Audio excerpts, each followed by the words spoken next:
I'm Dallas Dickinson, Director of Production on Star Wars The Old Republic, the new story-driven MMO from BioWare and LucasArts. Today I'll be guiding you through the opening minutes of the Eternity Vault, a high-level multi-party operation involving an ancient prison that's been uncovered on the remote world of Belsavis. Inside this prison, a terrible evil has broken free that now threatens both the Republic and the Empire. At level 50 in the game, whichever side you're on, you'll be dispatched to deal with this threat. Today, we'll be watching the first part of the experience from the Imperial perspective, beginning with the conversation with General Threnault. My lord, forgive the lack of protocol, but war has broken the chain of command, and my purpose is grave. I'm General Threnault, commanding officer of the Imperial Reclamation Service. I understand you're familiar with us. You run archaeological expeditions to uncover Sith and alien artifacts. And deal with the threats they represent. We uncovered a new section of Belsavis prison during a bombing run. It's been sealed for 20,000 years. The Rakata called it the Eternity Vault. It's where they kept the prisoners and technology they could never afford to release. This doesn't sound promising. We've been translating the Rakata inscriptions. Most are indecipherable, but a few refer to a prisoner called the Infernal One. Took an army to stop the Infernal One before. If we don't do anything, well, the war against the Republic may be nothing next to what'll come.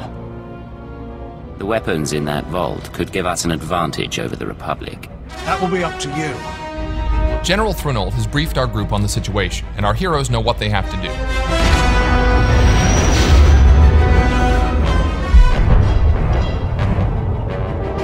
Within Belsavis atmosphere, proceeding to surface. All hands prepare for enemy fire. The Eternity Vault defenses are active. Coming into Belsavis' atmosphere, the Imperial ship has come under fire from the prison turrets and is going down. The players must get to the escape pods. Each player takes his or her own pod to land at different points on the planet's surface. Weather conditions are extreme on this part of Belsavis. Players have to run through the snowstorm to gather up around a burning escape pod. Enter my domain. Children unknowing, they will serve. That voice belongs to the Infernal One. He knows our heroes have come for him, and he has prepared his prison fortress to repel their attack. Our players wisely take a moment to activate any abilities that can give the group defensive and offensive bonuses. They're going to need them. So as the battle begins, you can see the Sith Juggernaut. He's the primary tank for the group, and he's rushing ahead to draw fire from the turrets and the enemy droids. The Sith Assassin is the group's second tank, and he's getting in there also, drawing one of the Eternal Sentinel droids to him with his Force Pull ability. The Sith Assassin has more than just his lightsaber. He also uses lightning attacks and his Wither ability. The other members of the group are focusing their attention on the left side turret. These turrets pack quite a punch, so they need to be taken out quickly. Switching to the Sith Sorcerer, we can see that he's come under attack by some of the droids. Fortunately, the Juggernaut blasts by and gets the droid's attention.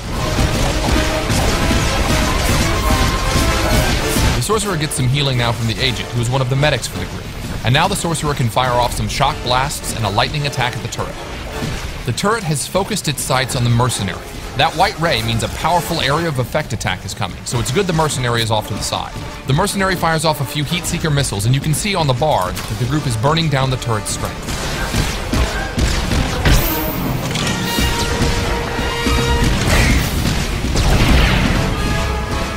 The majority of the group is now focused on taking out the remaining droids, while off in the distance, the Sith Marauder works on weakening that second turret.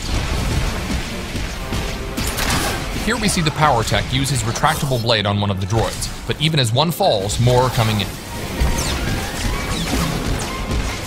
You can see the Sorcerer here unleashing Force Storm, a wide area of effect attack to damage as many droids as possible.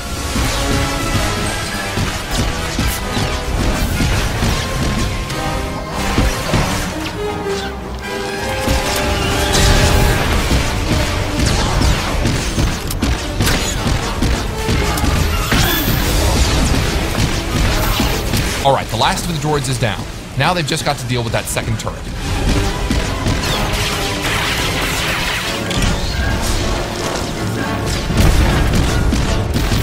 And with one last barrage of missiles, that's down too. My finest creation, machine of machines. Metal enemies. worlds welded together, an allied toward Before they enter the Eternity Vault, the Infernal One has another surprise for the group. This is going to be a harder fight. The Sith Juggernaut force charges in to kick things off. We switch perspectives to the Operative, who's already firing off some heaters.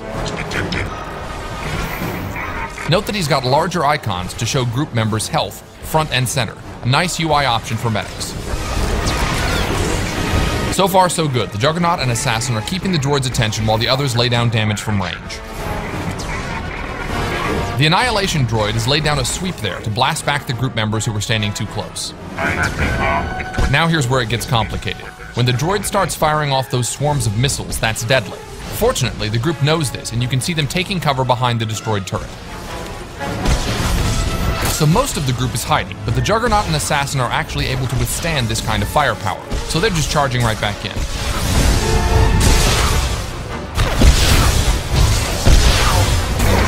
As soon as the missile barrage is over, the rest of the group emerges to continue the fight as well.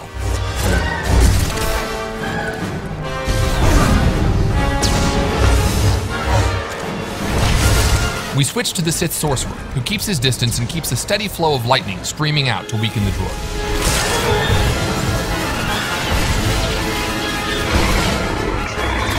The player slides into first-person view to get a better perspective on the battle.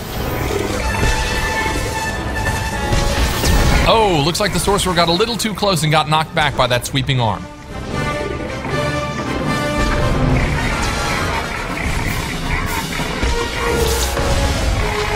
Now the droid is beginning another bombardment with his rockets. This time the group doesn't hide, however, and instead collapses in and keeps fighting. It's critical here that the healers use area of effect heals on the entire group. Even so, that's a lot of damage very quickly and the Marauder goes down. Luckily, the second Sorcerer, skilled in healing, has reanimation, which revives downed group members even in the midst of battle.